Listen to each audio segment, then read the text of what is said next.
Alors aujourd'hui, on va parler, mais avant de parler du deuil des Talmidim de Rabbi Akiva, pourquoi est-ce que c'est pendant la période de Homer, on va aborder un sujet pas très ragoûtant, pas très un peu angoissant. Donc ceux qui sont des grands angoissés peuvent sortir.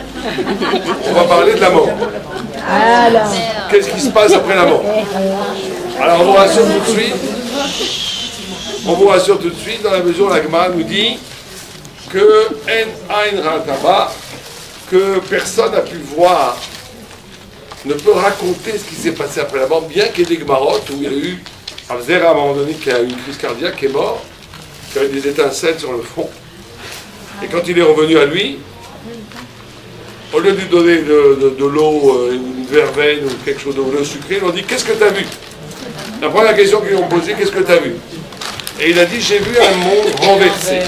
J'ai vu un monde à four, Olam à four raï. » Mais on sait que cet afour, ce renversement du monde après la mort, est tellement radical qu'on ne peut pas comprendre. Beaucoup de gens ont promis qu'ils allaient revenir après la mort.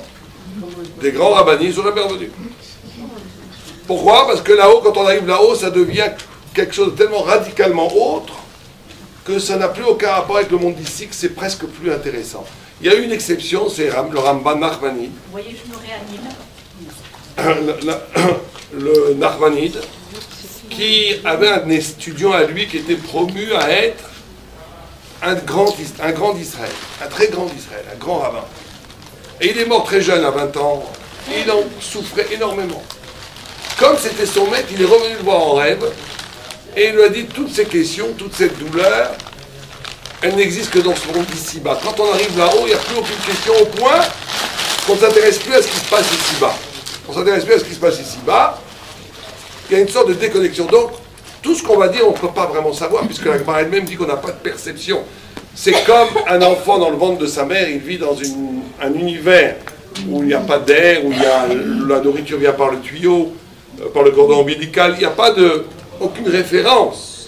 Donc, il est incapable de comprendre qu'est-ce qu'il y a après la naissance. Ben, nous, c'est pareil, pour après la mort, puisqu'en vérité, la mort est une naissance, pour ceux qui ont le mérite, d'avoir le Olam Haba. Mais il y a quand même, quand on regarde les textes, des choses qui nous sont dites, enseignées, qu'on peut enseigner, pas tout, mais une grande partie. Notamment qu'il y a 4 niveaux, enfin plutôt 4 aspects de ce qui se passe après la mort. Il y a un premier aspect qui s'appelle Chavut HaKever. Ça veut dire qu'il y a le corps qui se décompose, bien sûr, pendant un an. 11 mois, un an, ça fait un an, on va dire un an. Et ça va être une purification, une expiation, une kapara. Mais qui met en jeu, en vérité, déjà nous dans la vie, qu'en vérité, ça se passe comme ça. Que chaque fois que quelqu'un est dans l'harmonie entre sa vie et la matière, sa vie et la vera ou la matière s'identifie à son corps, et après la mort, la séparation de l'âme devient difficile parce que son corps a pactisé avec la matière. Le Chibut HaKever, c'est la douleur d'une différenciation d'identité à la matière, alors que dans ma vie, j'ai pactisé avec la matière. Si quelqu'un, par exemple, et la vera, c'est encore plus fort, si quelqu'un, par exemple, Dieu lui dit ne crie pas sur ton mari, et la personne dit, ou ne crie pas sur ta femme, et un des conjoints dit j'en ai rien à faire, je veux crier, je ne veux pas, il faut que je crie. À ce moment-là, il a écarté la parole de Dieu de sa vie, il a pactisé avec son Yetzer Hara, et le mal, la matière est devenue une partie de lui-même, qui après la mort va demander un birou, une séparation, cette partie étant éphémère, étant de la matière, étant du mal, étant du négatif, il ne peut pas rester éternellement. Donc il faut s'en débarrasser. Cette purification, ce birou, comme on l'appelle en hébreu, c'est la douleur. C'est la douleur du Chibut HaKever, c'est la douleur de la mort après la mort. Donc, il faut bien prendre conscience que la Avera et la Mitzvah ne sont pas simplement une interdiction par rapport à Dieu, elles sont une constitution de son être qui va permettre à la personne de traverser la mort difficilement, très difficilement, facilement ou très facilement. La Gemara dit que le tzaddik, sa mort, c'est comme un cheveu qu'on enlève d'une motte de beurre. Il n'y a pas de résistance. Pourquoi? Parce que lui, il a son être, son corps, son âme, sa volonté à pactiser avec le bien, avec la spiritualité, avec la Torah, ce qui fait que quand il meurt, il est tout Torah. Donc il n'y a pas de problème, ça part tout seul. Donc le premier élément de la mort, c'est la conscience d'un moment d'une purification, d'un détachement du mal. Et plus quelqu'un investit, pas forcément dans le mal, plus quelqu'un investit dans la matière, plus son être s'identifie à la matière, plus la mort va être pénible, difficile, pour un détachement entre cette matière et la personne. Ça, c'est le premier niveau. Si on comprend vraiment ça, vraiment, je dis, hein, on ne fait plus jamais d'Avera. Mais on ne comprend pas vraiment, bien entendu. Mais on ne fait plus jamais d'Avera. Parce qu'en vérité, la Avera, ce n'est pas juste un acte extérieur.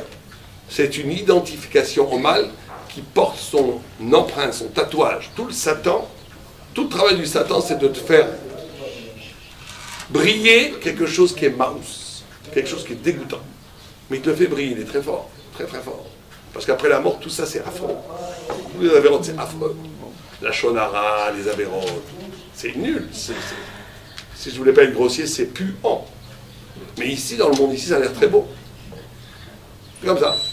Mais en tous les cas, l'homme, dans la mort, affronte cette vérité. Deuxième niveau, il y avait un grand arabe qui disait le Olam Haba, c'est-à-dire le monde futur, le paradis, ça n'existe pas. Il a dit ça, il a dit à Picoris. On lui a dit hérétique, il faut le brûler. Il a dit non, ça n'existe pas.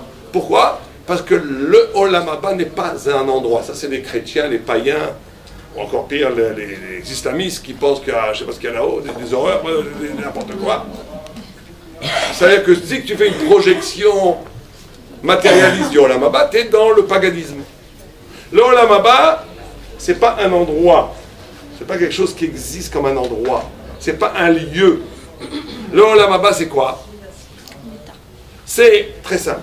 C'est que dans notre vie actuellement, nous avons chacun, en tous les cas chaque juif religieux, je pense que nous sommes tous ici investis, chacun à son niveau dans la Torah, a une relation au monde, qui est la relation à la matière, mon appartement, ma famille, ma réputation, mes enfants même, ma continuation de l'espèce, tout ce que vous voulez, le kavod, l'argent, le politique, l'économique, tout ce que vous voulez. C'est ça qui a l'air réel.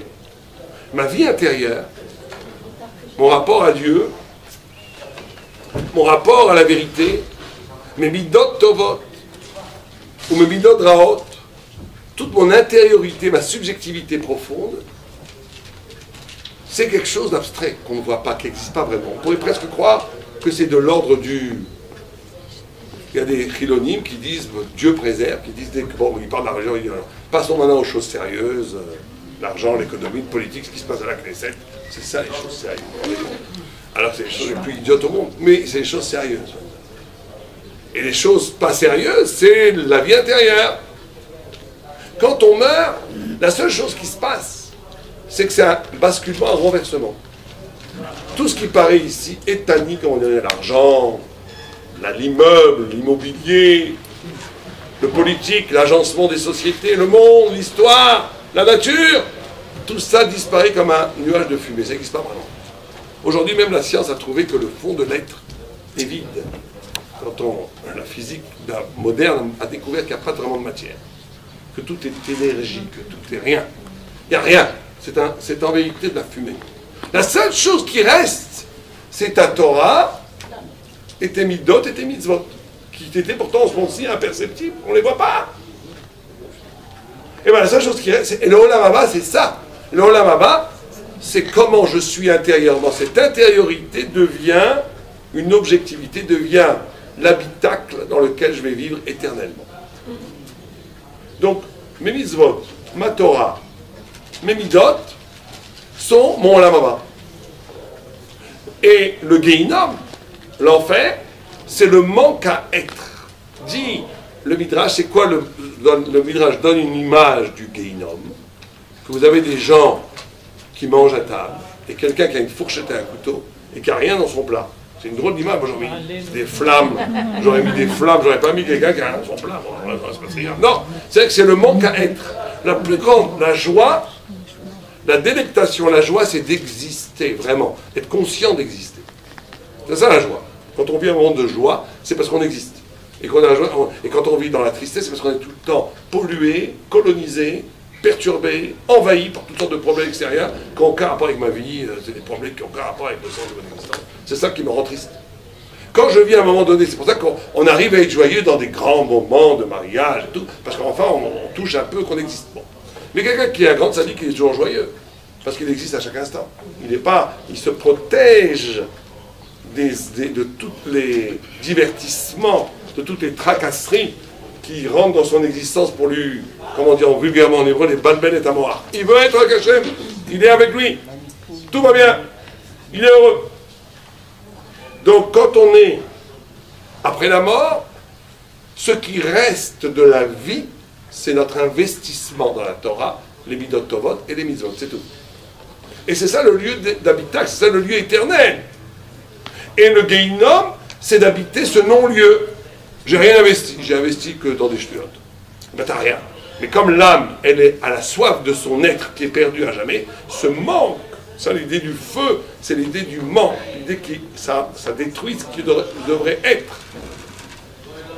C'est-à-dire qu'il n'y a plus rien, et je vis ce manque. En d'autres termes, dans cette vie-là, ce qui nous manque essentiellement, on peut avoir l'illusion que ça ne nous manque pas. Parce qu'on se bâtit une existence de mensonges où ce qui me manque essentiellement, ça ne me manque pas.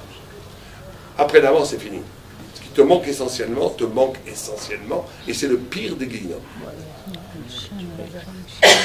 Donc ça, c'est le deuxième niveau. Troisième niveau, c'est que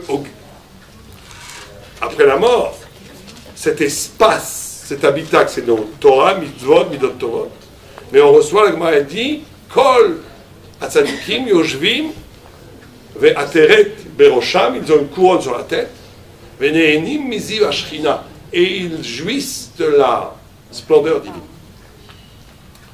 Ziv, lumière divine. Je ne sais pas comment on dirait Ziv en français. Flux divin. C'est-à-dire qu'on reçoit quelque chose de l'extérieur aussi. Oh là, maman. Mais ça va être proportionnel au désir de vérité. C'est que là, on a un grand problème, pour tous vous les femmes. C'est que la Torah ne peut s'acquérir, l'Olam Haba, pardon, ne peut, d'après la Gemara, ne peut s'acquérir qu'avec la Torah. Les mitzvot, c'est les meubles dans lesquels on va meubler, si vous préférez, l'espace acquis grâce à l'étude de la Torah. Donc, la Gemara, déjà conscient du droit des femmes au Olam Haba, dit Nashim Bema Kaizachu. Les femmes, comment est-ce qu'elles ont le mérite d'avoir le Olam Haba alors? Donc, on en envoyant les maris, en attendant les enfants, en envoyant les enfants, en attendant le mari. Il y a plusieurs questions sur cette réponse. Première question, c'est quoi? C'est qu'une femme qui ne s'est jamais mariée, alors elle n'a pas de Olam Haba. C'est pas possible. Quoi, toutes les révacotes, elles n'ont pas Olam Haba? C'est pas possible. On ne peut pas dire une chose pareille. Il est écrit que tout le âme a le droit au Olam Haba. Kol Israël sont chelek l'Olam Haba. Mais là, on apporte un autre texte. Chelek, oui. Pour acquérir ce chelek, on peut le perdre. Et on peut le gagner. Chelek, c'est-à-dire que vous avez le droit à une candidature. Mais ce n'est pas à vous. Vous avez le droit de vous inscrire. Hein? Vous avez le droit de vous inscrire. De vous inscrire. Vous avez ce qu'on appelle, je ne sais pas un mot en français mieux qu'inscrire. Vous avez une option, je ne sais pas comment dire. Il est à vous si vous faites ce qu'il faut pour l'avoir. Mais si vous pouvez le perdre ou le gagner, c'est pas tout le monde qui a le Baba. À la vaille, mais c'est comme ça. Les Québec. Parce que la liberté, c'est que si tout le monde avait le Baba, si Hitler avait le Baba comme Moïse, il n'y aurait plus de justice. L'amour infini de Dieu tuerait la justice. Mais Hitler n'est pas dû à Israël. Bon alors, s'il y a un juif qui tue les grands-mères à coups de hache toute la journée, donc il va avoir le même Olam Haba qu'un tzaddik qui tue la Torah. Alors, la mida d'amour le voudrait. La mida d'amour, elle dit, je ne veux pas punir les gens, je donne. Mais la mida de justice dit non, c'est ça la liberté. Donc il faut qu'il y ait une justice, pas qu'il y ait de l'amour. Donc, Les femmes. Alors, le mariage. Alors, non mais c'est pire que ça là, on dit que celui qui n'étudie pas la Torah, il n'a aucune chose avant la Baba. C'est bizarre. Et alors on a dit la Kusha par rapport à la Gemara, c'est qu'une révacote, une femme, une célibataire n'aurait pas droit à la Baba, ça va être bizarre. Et pire que ça, même si on accepte l'idée, à première vue, la Gemara dit que la seule façon d'acquérir le Olam Haba, c'est la Torah. Donc maintenant, si tu fais une autre pizza d'attendre ton mari ou d'amener tes enfants, quoi, c'est Midin Shutafut, c'est un partenariat, c'est bizarre. C'est quoi la réponse d'Agma? En vérité, les Mefarshim expliquent la chose suivante. Il y a un texte que Rabbeinu Yonah amène qui dit Ish lefi me'alelo. L'homme est jugé par rapport à ce qu'il admire. Si vous voulez connaître, Ish lefi me'alelo. Un homme, on le connaît par rapport à ce qu'il aimait Hallel, par rapport à ce qu'il admire. Admire, mais Hallel. Et il amène comme exemple Rabbeinu Yonah que si vous avez quelqu'un qui étudie la Torah toute la journée, Non, il y a trop d'objets là. Trop de et il ne respecte pas les Talmidei Chachamim. Il voit un autre Talmidei Chachamim, il s'en fiche. Il voit un riche, il se lève. Le deuxième, il ne connaît rien. Il n'a jamais étudié un mot de Torah. Il voit un riche, il s'en fiche. Il est riche dans la place, c'est la mazal. Il voit un Talmidei Chachamim, il se lève, il lui baise la main, vous savez combien de tzadikim là. Et bien il dit que le deuxième est Arbe Yoter Karov la Torah, Miarishon. Il ne dit pas Yoter Tzadik. Il dit que le deuxième est plus proche de la Torah que le premier. Ça veut dire quoi? Ça veut dire que la connaissance qui reste après la mort n'est pas la connaissance comme ici. C'est que la seule connaissance qui reste après la mort, c'est combien j'ai sacrifié pour, combien j'ai été makriv, combien j'ai investi, j'ai détruit de l'intérêt personnel pour comprendre. Ce qui répond à énormément de couchiottes. L'intelligence d'après la mort n'est pas l'intelligence cognitive d'ici-bas, 1 plus 1 font 2. C'est combien tu as, si tu comprends l'importance de la Torah et que tu as été prêt à te sacrifier pour cette importance, alors c'est une intelligence. C'est pas que des bidotes tomotes. C'est une compréhension. Ça répond à une question extraordinaire. On dit que celui qui donne l'argent au grand yeshiva, il va être assis avec les roches yeshiva.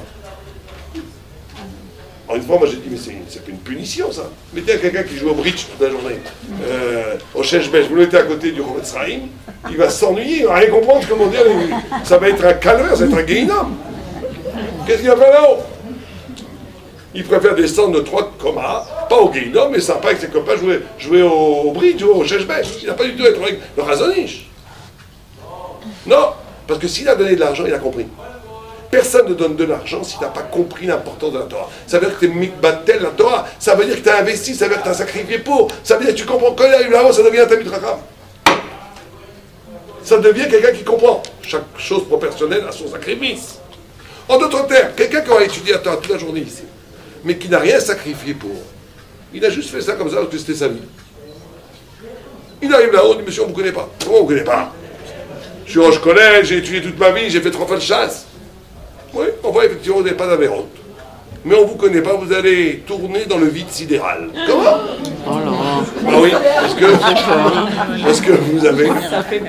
Parce que vous n'avez jamais rien investi, vous n'avez jamais rien... Dès que c'était votre intérêt, il n'y avait plus personne. Ça veut dire que quelqu'un qui... Très souvent, faites très attention quand des gens viennent vous en donner la tzedaka. C'est Davka les plus antipathiques qu'il faut sortir de la pièce. Il y a des gens, ils ont des têtes, on dirait des voleurs qui ont envie de donner un coup de poing, qui ont envie de donner de l'argent. Mais Davka là, peut-être qu'il faut dire, peut-être qu'il a besoin, je donne parce que Dieu veut. Mais si le gars, il a un grand sadique et tout, t'es content de donner 5 shekels, tu te sens grand sadique. Mais t'as pas vraiment investi. Investir, ça veut dire contrarier ses pulsions naturelles et faire la chose parce que Dieu veut, même si ça me contrarie. Oh, là, les films, tu t'es annulé par rapport au bien. C'est la seule chose qui reste après la mort.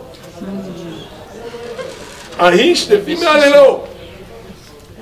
C'est comme ça que la femme, elle a l'olam haba. Une femme qui est prête à... Son mari arrive à minuit. Bon, il y en a qui disent, je ne peux pas le supporter, je ne peux pas le voir qu'il arrive à 1h. Mais ça, c'est pas bien. On parle de quelqu'un qui aime son mari. Quelqu'un qui aime son mari. Et elle est prête, qu'il arrive à minuit, alors qu'elle aimerait passer la soirée avec lui pour parler de papoter toutes sortes de choses sympathiques. Non, non, non, va étudier. Pourquoi? Parce que Dieu le veut. Ça veut dire que tu as compris. C'est pas juste que tu as des bonnes midotes. C'est que tu as compris l'importance de la Torah. Cette compréhension devient un pouvoir de savoir de la Torah. C'est ce qui reste après la mort. C'est pour ça que les femmes vont là, maman. Et donc, elles sont pas obligées de se marier. À la limite, elles se sacrifieront d'une autre façon pour la Torah. Elles donneront, elles investiront pour la Torah. Ça sera pareil. C'est juste un exemple que la Gemara donne. Un exemple pour montrer Ish Tefim mais Allélo. Le quatrième niveau, c'est le niveau le plus haut. C'est le niveau de ce qu'on appelle Reshimou de la trace. Pardon. La trace. Reshimou, c'est en hébreu, c'est la trace. Roshem, comme Roshem. En Kabbalah, c'est Reshimou. Ça veut dire qu'à un moment donné, au-delà même de cette lumière qu'on reçoit, quelqu'un, quand il a étudié la Torah, il a peut-être arrivé à un très haut niveau spirituel. Il est arrivé à un rapport où dans la vie d'ici-bas, comme le Shabbat, mais Ein Olam Haba, le Shabbat c'est comme un 60e du Olam Haba. Et donc il est arrivé ici-bas à une compréhension de l'incompréhensible. Ça s'appelle Régime. Ça veut dire qu'il est arrivé, qu'il a développé tellement sa réflexion qu'à un moment donné, il découvre un continent conceptuel, un continent de vérité qui dépasse sa pensée, mais dont il subit la trace. Ça, c'est le niveau de la dvekut avec Kadobo. C'est pas juste le niveau de faire ce qu'il faut bien, d'avoir bâti sa vie, c'est déjà pas mal, le bail, d'avoir construit son existence, d'avoir fait les choses bien, d'avoir s'être annulé pour la volonté de Dieu. Tout ça, c'est magnifique. Mais il y a un niveau encore plus haut. C'est ce qu'on appelle une intimité avec Kadobo. C'est que ta pensée devient Kebiechol. Tu commences à comprendre un peu comment Dieu y pense. Ça, c'est Reshimou. Ça, c'est un niveau très haut, et ça, c'est les très grandes sadikim qui sont dans le niveau le plus haut du Lama. Mais en tous les cas, c'est les 4 niveaux. Ça veut dire penser à ce que Hachem il est content de moi? Non. Non. Ça veut dire d'arriver à des concepts qui dépassent l'entendement humain, mais qui sont à la source de l'entendement humain. C'est arriver ce qu'on appelle à des choses qui sont... Tu peux pas, c'est pour ça que Moshe Rabbeinu ne pouvait pas parler. Parce qu'il était tellement dans une dimension d'absolu que dès qu'il essayait d'exprimer ce qu'il avait compris du langage divin, la langue explosait, implosait sous le poids de l'infini de la pensée divine. C'est des pensées, des trucs très très hauts, c'est des grands sadikim, mais à le vague, chacun doit essayer d'aspirer à son niveau, à ses 4 niveaux. Donc on revient avant de... Donc il faut savoir que quand on fait le deuil de quelqu'un de ces 4 possibilités-là. Premièrement, le chibut hakever, ça veut dire le détachement, l'investissement du corps dans la matière et la avera, qui fait que la avera et la matière est devenue constitutive de la personne au point où la mort va être une souffrance extraordinaire de séparation du nefesh avec la matière. Et donc ça se prépare en amont dans la vie, en se séparant. Se séparer de la avera, ça veut dire à un moment donné ne pas choisir son confort par rapport à la halacha, son confort par rapport à ce que Dieu veut. C'est toujours ça le choix. Parce que personne ne fait une avera par les grands rachaïm ou les mains. C'est à un moment donné, j'ai envie de faire une avera, laissez-moi tranquille, mais j'ai envie de le faire, et j'envoie balader la halacha. Pouf, à ce moment-là, j'ai choisi le mal plutôt que le bien. Ce mal devient une partie de moi-même. La mort sera l'expérience très douloureuse d'une séparation de ces 2 termes. C'est la première chose pour mériter l'Olam Haba, c'est d'être dans la Bechira, dans la liberté de choisir le bien plutôt que le mal. Parce qu'en ayant la conscience que ce mal devient une partie de moi. La deuxième, c'est de bien comprendre que ce Olam Haba est bâti à partir de son intériorité. L'Olam Haba n'est que l'intériorité. La Torah, les midot, les mitzvot, qui sont en vérité la seule chose qui existe vraiment. Les Echadim. C'est quoi? Les Echadim. C'est quoi? Les Echadim. C'est quoi les Khalim? Ah, ça c'est, il y a des niveaux dans l'Olam Haba, mais ça on ne va pas parler de tout. Il y a 10 niveaux dans l'Olam Haba. Mais c'est compliqué. Là on parle de comment avoir l'Olam Haba. Le 3e niveau, c'est le désir de vérité. Le Ziva Shrina sera proportionnel au désir de vérité. Ish Tefim et Alelo. Qu'est-ce que tu admires d'investir dans donner de l'honneur à ce qui vaut la peine. Beaucoup de gens, même très religieux, disent « Ah, celui-là, il a très bien réussi. Il a très bien réussi. Qu'est-ce qu'il a réussi? Il est devenu directeur d'une grande banque. Mais le gars, il n'a pas de kippa, il a très bien réussi. C'est un raté fini, le gars. Comment on peut avoir une kippa sur la tête et dire d'un gars qui est devenu directeur de la Barclay, il a réussi? Il a raté sa vie, le pauvre gars. Quand on dit il a réussi, alors qu'on est nous-mêmes religieux et qu'on voit quelqu'un qui dit il a réussi alors que c'est un raté, ça veut dire qu'on investit que qu'est-ce que c'est la réussite de la vie? L'argent, la reconnaissance sociale. On est complètement à côté de la plaque. Donc on ne risque pas d'avoir le Zivashrina. Et le quatrième niveau, c'est le niveau du Reshimou. On en parlera peut-être une autre fois. C'est un niveau très profond. Maintenant, à partir de là, on rentre dans la notion du deuil, quand il y a la mort des autres. Et là, on a un gros problème avec les Talmidim de Rabbi Akiva, puisqu'on est dans cette période de deuil. Les Talmidim de Rabbi Akiva sont morts. 24 000 Talmidim de Rabbi Akiva. On porte le deuil jusqu'à aujourd'hui. Oui. Or, c'est interdit de porter le deuil plus d'un an. On n'a pas le droit de porter le deuil plus d'un an. Dans la Gemara, on raconte une histoire terrible. Il y avait une femme qui avait perdu l'eau à la ligne de son fils, et qui pleurait. Et le rabbi, à côté d'elle, pleurait avec elle, parce qu'il entendait c'était son voisin, il entendait les pleurs de cette pauvre femme. Il pleurait au point où la Gemara nous dit qu'il a perdu ses cils. Au bout d'un an et demi, il a envoyé un talmide, il a dit, dis à cette femme d'arrêter de pleurer. C'est fini, on ne pleure pas après un an. Elle ne pouvait pas se consoler de la mort de son fils. Elle continue à pleurer. Il l'a renvoyé une deuxième fois, il lui a dit, si tu n'arrêtes pas de pleurer, c'est ton deuxième fils qui va mourir. Et elle a continué à pleurer, son deuxième fils est mort. Et ainsi de suite, jusqu'à que tous ses fils sont morts. Donc on voit que c'est très grave. On ne pleure pas plus d'un an. Un an, le deuil, on comprend, il faut la séparation, il faut la douleur, il faut les pleurs, il faut comprendre que, en vérité, personne ne meurt. Si on croit un peu à la Torah, personne ne meurt. Ce qui meurt, c'est le lieu commun partagé avec la personne, c'est tout. Mais personne ne meurt. La mort, c'est une illusion. Les gens, ils sont autre part, ils se meurent pas. Ce qui meurt, c'est le lieu commun avec la personne. Donc sur ça, il y a un deuil pendant un an. Mais pas plus. Celui qui pleure plus, c'est la pique en saute. Tu crois plus en Dieu. Ou bien, des fois, c'est psychanalytique. C'est les gens, ils font une fixation névrotique sur la... Il y a des gens qui sont heureux dans le malheur. Bon. Il n'existe que quand tout va bien, ils sont angoissés. Tout va mal, ils sont contents. C'est comme ça. Mais en tout cas, c'est négatif. Donc on n'a pas le droit de porter le deuil plus d'un an. Nous, ça fait 1700 ans maintenant, ou 1800 ans, 1850 ans, qu'on porte le deuil sur la mort des Talmudim de Rabbi Akiva. Ça s'ouvre. Quel temps? Là, toi? Mais tout le monde meurt. Alors, il faudrait porter le deuil de tous les tzadikim qui sont morts. Alors. Il y a plein de Tanaïm qui sont morts. On ne parle pas le deuil éternellement de... C'est très bizarre. Même à la Hiloula de Rabbi Shimon Bar Yochai, on ne fait pas le deuil, on fait de la musique. Il était beaucoup plus grand que le Talmidim de Rabbi Akiva. D'accord, mais on ne parle pas le deuil sur chaque potentiel karaté, sinon on serait tout le temps en deuil. Parce que la plupart des gens sont une ruine de pourquoi ils ont été créés. La plupart des gens, c'est des débris de l'espérance pour la vie en vie. C'est encourageant. C'est vrai, il y a beaucoup de gens qui sont... On serait perpétuellement en deuil d'après moi. La réalité n'est pas toujours présente. Il y en a qui sont des grands, heureusement. Bah, on croit aussi. Donc où est-ce qu'on porte le deuil? Pourquoi? Deuxième question. Est-ce que c'est un hasard? Parce que la première, on ne comprend plus rien. La période de l'Omer, c'est une période de joie.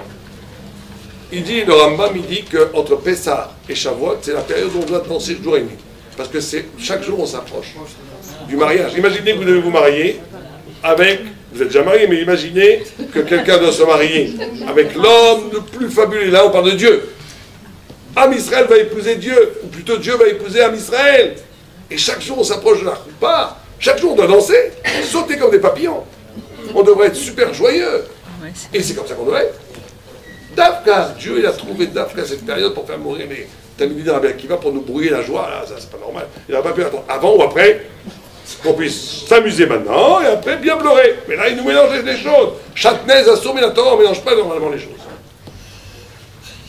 C'est bizarre. Et quoi, c'est un hasard historique? Il n'y a pas de hasard chez nous. Il n'y a pas de hasard chez nous. Donc c'est pas un hasard historique. Et maintenant, comment ça se fait que Dafka, quand ils sont morts arrêté de mourir, là, d'après la plupart des vues en tous les cas, l'Akba Omer, c'est là Dafka qui est 50 ans plus tard, qui est mort à Shimon Bar Yochai. Là aussi, c'est un hasard historique. Donc, quel rapport entre la mise en œuvre de la Torah de compter le Homer, le deuil des 24 000 Talmidim de Rabbi Akiva qu'on fait en même temps, et la Iloula de Rabbi Shimon Bar Yochai qui s'appelle l'Akba Omer. Est-ce que tout ça est un anachronisme, des mélanges historiques, des choses qui se... Bien sûr que non. Comme vous avez dit, il n'y a pas de hasard chez nous. Alors, c'est comme ça. Il faut savoir que, normalement, chaque fois qu'on compte le Homer, c'est Gamatria 310. Yesh. Le Yesh, c'est l'être. Le Homer a la capacité de... Le compte du Homer, quand on compte le Homer, on compte quoi? Qu'est-ce qu'on compte? Qu'est-ce qu'on compte? Le jour qui nous sépare du don de la Qu'est-ce qu'on compte? On compte quoi? Pourquoi est-ce qu'on compte? Le désir de recevoir la Torah. Recevoir la Torah. Mais en réalité, le jour de la Torah, le don de la Torah, c'est le plus grand échec qu'a jamais connu l'humanité. Il n'y a pas de plus grand échec au monde. Imaginez que Dieu vous donne la Torah. Et Dieu vous donne la Torah. Et là, le Midrash, il dit qu'au moment du don de la Torah, au moment du don de la Torah, quand Moïse y prend la Torah, là, regardez, Moïse y prend la Torah, Dieu il veut reprendre la Torah. Pourquoi? Parce qu'on est en train de faire le vaudor en bas. C'est comme si au milieu de la choupa, imaginez une choupa magnifique. La femme, tout d'un coup, au lieu de regarder le mari, elle regarde l'autre, elle regarde le témoin, il commence à s'accoupler avec le témoin. Il n'y a pas de pire au monde. Est-ce qu'il y a pire au monde que ça? Ben, c'est ce qui s'est passé avec nous. Au moment du don de la Torah, on a fait le vaudor, on a trahi Dieu, sous la choupa, la pire des choses au monde. On devrait faire le deuil. Moi, je serais rabbin du Sanhadrin, je dirais à chaque fois tout le monde par terre, on déchire le jeûne. Et nous, on range des gâteaux au fromage, on récolte le mondain. On n'a rien compris. C'est le pire des jours. Et pourtant, c'est un jour magnifique. Qu'est-ce qui se passe? C'est comme ça. En vérité, chaque année, les Juifs, ils sont têtus, bon, Rachel, que Dieu les bénisse. Chaque année, on dit, bon, on a fait une faute, c'est vrai, mais on veut réparer. On veut maintenant retrouver les premières tables de la loi. En réalité, on attend, quand on compte, qu'est-ce qu'on compte? On compte qu'on veut retrouver les premières tables. Parce qu'on n'a pas les premières tables, elles ont été brisées. La seule Torah qu'on a, c'est la Torah qui a été donnée à Kippour, les deuxièmes tables.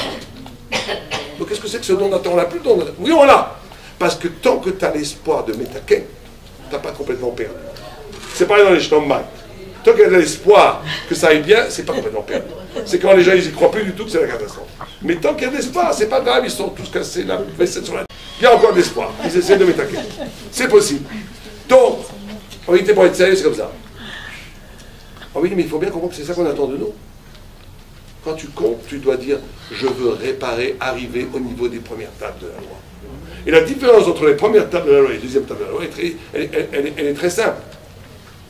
Les premières tables de la loi et les deuxièmes tables de la loi, c'est la même Torah, il n'y a pas de Torah. C'est le réceptacle de cette Torah qui est différent. Les premières tables de la loi, Dieu avait donné du saphir. Dieu avait donné aussi la pierre dans laquelle était inscrite la parole de Dieu. Les deuxièmes tables de la loi, c'est aussi Dieu qui a écrit, mais Moïse a pris la pierre d'en bas, c'est lui qui a taillé un rocher, vulgaire rocher par terre, et l'a hissé vers Dieu, et Dieu a écrit. Ça veut dire que la différence, elle n'est pas dans le contenu de la révélation, elle est dans le réceptacle de cette révélation. Le Kéli. Les premières tables de la loi, Dieu a donné non seulement la vérité, mais il a donné aussi les kélim, les instruments psychologiques, émotifs, physiques, on était éternels, pour appréhender cette vérité comme Dieu la comprend. Si vous préférez, les premières tables de la loi, ce n'était pas simplement la vérité dite par Dieu. Dieu avait transformé l'esprit, la psyché du peuple juif, au point où il comprenait la Torah avec un cerveau de Torah, qui faisait qu'il comprenait la Torah comme un miroir de Dieu. C'est ça qui a été brisé. À partir de la faute du Vaudor, on est devenu des hommes, on est devenu des goïs. On comprend la Torah comme un goï, on a le même cerveau qu'un goï, plus ou moins, un peu plus intelligent peut-être, mais pas beaucoup plus. Et donc, on doit maintenant comprendre avec notre propre cerveau humain, pauvre humain, trop humain, misérablement humain. On doit comprendre cette Torah qui vient du ciel. Ça veut dire que la Torah va être proportionnelle au désir de vérité. Plus tu désires la vérité, plus tu l'auras. Moins tu la désires, plus tu l'auras pas. Ça ne t'intéresse pas, on te laisse tranquille. Ça t'intéresse, ben tu l'auras. La Torah va être proportionnelle de ta soif du divin. Et les deuxièmes tables, le tikkun des deuxièmes tables, et c'est ça que Rabbi Akiva a réussi à faire, c'est que quand on arrive à un niveau de soif de la vérité extrême, on retrouve les premières tables parce que nous-mêmes devenons de la Torah vivante. Rabbi Akiva est arrivé au 50e niveau, plus haut que Moïse, dans l'intelligence. Il arrive à devenir lui-même une Torah vivante. Et donc c'était le tikkun. Quand on fera ça, le Mashiach il arrive tout de suite. Et on reçoit les premières tables. Et donc quand on compte le Homer, qu'est-ce qu'on compte? On compte cette espérance de retrouver les premières tables. C'est ça qu'on doit espérer chaque jour. J'attends quoi? J'attends pas de manger les gâteaux au fromage dans 33 jours. C'est pas ça que je dois attendre. J'attends le jour où la Torah va être donnée, laquelle? La première qu'on a perdue. C'est ça l'espérance dans le conte, l'espérance secrète qui doit sous-tendre le conte du Homer. Maintenant, les 24 000 élèves de Rabbi Akiva. Pourquoi c'était 24 000 d'abord? Ça vous rappelle rien, 24 000? Oui, Lévi et Shimon. Shimon. C'était qui? Shimon, c'est Shmiya, c'est Torah Shebalpé. 24, dit la Gemara, qu'une tribu ne peut être une tribu, la Shrina Shora, dans une tribu d'Israël. C'est pour ça qu'ils n'ont pas tué tous les Binyamin, jusqu'à 2000. Moins de 2000, c'est plus une tribu. Pour avoir une tribu d'Israël, il faut 2000 âmes. Donc 24 000, c'est quoi? 12 tribus. C'est 12 tribus. Ça veut dire qu'en réalité, les 24 000 Talmidim de Rabbi Akiva auraient dû être des personnes qui reçoivent les premières tables. Et Rabbi Akiva, c'était Moshe Rabbeinu. Il aurait dû faire le tikkun, ils étaient créés pour ça. Et comme la Torah n'est pas donnée à des individus, mais à un peuple,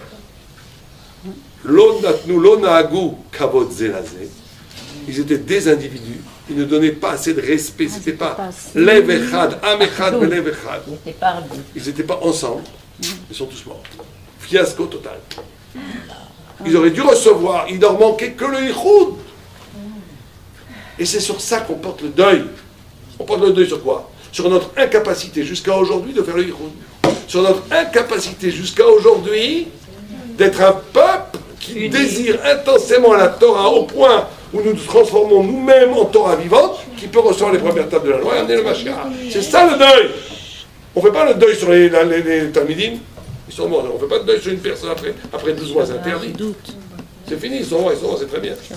On fait le deuil sur notre échec millénaire de encore ce marloquet, Sfaradi, Ashkenazi, Haridi, sioniste, qui parle. Tout le temps les mêmes histoires, les mêmes pesquideries, les mêmes marloquettes, je te prends pas là. Tout le temps les mêmes, on est toujours dans la même division, on n'est pas encore le peuple uni qui... Les doux rêveurs essayent d'espérer qu'on s'est en train de se faire, c'est bien. Mais donc l'unification de la Torah, l'unification du peuple juif dans l'attente de la Torah. Et donc c'est ça, et on porte le deuil sur ça. Mais il n'y a pas de spiritualité sans honnêteté. Celui qui n'est pas capable de voir qu'il n'est pas encore arrivé au niveau où il désire vraiment l'infini, qu'il n'est pas capable de voir qu'il n'est pas encore au niveau d'aimer tout un Israël, un Lev Shalem, absolument, eh bien, il vit dans des illusions.